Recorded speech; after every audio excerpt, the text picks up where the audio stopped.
Cover story के नाजरीन को नई वीडियो में खुशामदीद कहता हूँ। सऊदी शाही खानदान में इक़्तिदार पर कब्जे जंग कोई नई बात नहीं। आज के सऊदी बादशाह शाह सलमान हैं, जबकि उन्होंने अपने भाई का हक छीनते हुए अपने बेटे मोहम्मद बिन सलमान को वली अहद मुंतखब कर रखा है। लेकिन ये बात आधे से ज़्यादा शाही ख़ानदान को कुछ ज़्यादा पसंद नहीं है। बगावत या जान का ख़तरा हमेशा इस ख़ानदान के सर पर मुंडलाता रहता है। सऊदी अरब के बानी अब्दुल अजीज़ बिन सऊद के 22 बीवियाँ थीं, इनमें से 17 बीवियों के यहाँ 45 बेटे पैदा हुए। अब अल सऊद के शाही ख़ानदान के शहज़ादों की तादाद 7000 से भी ज़ायद हो चुकी है। मोहम्मद बिन सलमान की बादशाहत को किस तरह से ख़तरात लाहक हैं और इनके ख़ानदान के वो अफराद जो अमेरिका, कनाडा या बरतानिया में मुकीम हैं, उन्होंने बादशाहत के इस सिलसिले को ख़त्म करने के लिए कौन सा नया इक़दाम उठा लिया है, इसके बारे में हम आज की वीडियो में तफसील से बात करेंगे। लेकिन इससे पहले अगर आपने हमारे यूट्यूब चैनल कवर स्टोरी को अभी तक सब्सक्राइब नहीं किया तो इसे सब्सक्राइब कर लें और वीडियो को लाइक भी कर लें।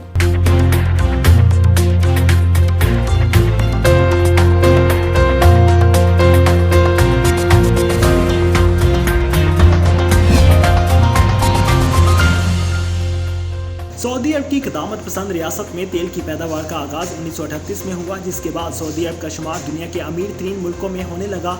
अब्दुल अजीज़ बिन सऊद ने 1932 में आज के सऊदी अरब की बुनियाद रखते हुए ख़ुद को बादशाह करार दिया और ये अरब जो सदियों से जंगजू तबीयत रखते थे, वो उम्मत मुसलमान की यकजहती और हिफाजत को भूल कर अपनी अयाशियों में पड़ गए। इन अरब हुक्मरानों की अंधी दौलत और अयाशियों का ईसाई और सिहोनी ताकतों ने खूब फ़ायदा उठाया। इस रियासत में अपने कदम जमाने शुरू कर दिए। अल सऊद ही ने तेल की दौलत से माला माल इस खलीजी मुल्क को सऊदी अरब का नाम दिया। सऊदी अरब के हुक्मरान ख़ानदान के शहजादों और शहजादियों के पास दौलत की कमी नहीं है।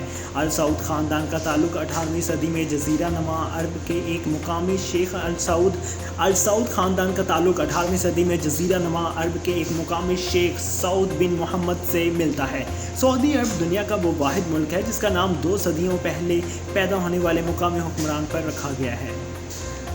सऊदी अरब का नाम जहन में आते ही एक अकीदत और मोहब्बत का तस्वर जन्म लेता है। इसमें कोई शक नहीं कि वहाँ खाना काबा और रोज़ा रसूल होने के बायस हर मुसलमान के दिल में बेपनाह मोहब्बत पाई जाती है और पाकिस्तानी ख़ास तौर पर इन पाक मुकामात की हिफाजत के लिए अपनी जान से बढ़कर इसका ख्याल रखना चाहते हैं। तहम कुछ दहाइयों से सऊदी अरब की तरफ से ऐसे इक़दामात सामने आए हैं जिन्होंने तमाम उम्मत मुस्लिमा के अरब हुक्मरानों के अरादों और फैसलों के हवाले से आंखें खोल दी हैं। सऊदी हुक्मरानों और इनकी फ़ौज की अपनी तलवारें जंग आलूद हो चुकी हैं। अब उन्हें अपने ही मुसलमान मुल्कों की तरफ से भी ये ख़तरा लाहक रहता है कि किसी भी वक्त कोई भी इन पर हमला कर सकता है। इस हवाले से इसके जहन में सबसे पहला नाम ईरान का आता है और सऊदी अरब इसका अक्सर जिक्र भी करता रहता है। अमेरिका उसे ईरान से डरा कर अपना कीमती तरीन असलाह भी बेचने में खासी महारत रखता है।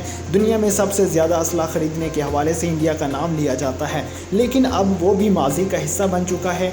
सऊदी अरब ने सबसे ज़्यादा अस्करी साजो सामान ख़रीद कर इंडिया से इस हवाले से पहली पोजीशन छीन ली है। 68% सऊदी असलाह अमेरिका से ख़रीदा गया। इस वक्त सऊदी अरब और इसका शाही ख़ानदान अजीब दौर से गुजर रहे हैं। एक तरफ उन्हें बैरूनी ख़तरात डरा रहे हैं तो दूसरी तरफ खुद इनके अपने शाही ख़ानदान में एक बार फिर बगावत और इक़्तिदार छीनने जाने का इम्कान पैदा हो गया है। हम आपको अपनी गुज़श्ता वीडियोस में बता चुके हैं कि सऊदी अरब इस वक्त कंगाल होने के करीब पहुंच चुका है। इसके बैंक खाली हो चुके हैं, तेल की मांग बहुत कम हो चुकी है। आलमी वबा के दिनों में जब तेल की मांग ख़त्म हुई तो अमेरिका के पास सऊदीया से दरामद शुदा इतना तेल जमा हो गया कि वो अब आराम से अगले 6 महीनों तक मज़ीद कोई तेल नहीं ख़रीदेगा। दूसरी तरफ चीन सऊदी अरब से तेल का दूसरा बड़ा ख़रीदार था, लेकिन सऊदीया ने अमेरिका के कहने पर आकर चीन से भी तल्लुकात कशीदा कर लिए। यूँ ईरान पर कुदरत मेहरबान हुई और चीन ने सऊदीया को छोड़कर ईरान से तेल ख़रीदना शुरू कर दिया। इसके अलावा अब आकर सऊदीया को एहसास हो गया कि अगले 2 से 3 सालों में दुनिया में तेल की मांग तकरीबन आधी से भी कम रह जाएगी। इस तेल की आधी से ज़्यादा कमाई शाही ख़ानदान के बैंक में जाती थी और बाकी मानदा मुल्क पर खर्च होती थी। लेकिन अब तेल की मांग में कमी से सऊदी अरब को नाकों चने चबवाना शुरू कर दिए हैं। अक़वाम मुत्तहिदा की जनरल असम्बली से खिताब करते हुए सऊदी फरमानवाज शाह सलमान ने एक बार फिर से ईरान के ख़िलाफ़ सख्त अल्फाज इस्तेमाल करते हुए कहा कि सऊदी अरब ईरान के सामने झुकने वाला नहीं है। اور اس وقت اس ایکشن کی انتہائی ضرورت ہے کہ سب ملک ایک مضبوط اتحاد بنا کر ایران پر حملہ کر دیں۔ ایران ایک خطرناک ملک ہے جو کسی بھی وقت کسی پر بھی حملہ کر سکتا ہے۔ ان کے اس خطاب کے محض چند گھنٹوں بعد ہی سعودی عرب کے جلا وطن رہنماؤں کے ایک گروپ نے ملک میں اپوزیشن کی جماعت کے قیام کا اعلان کر دیا۔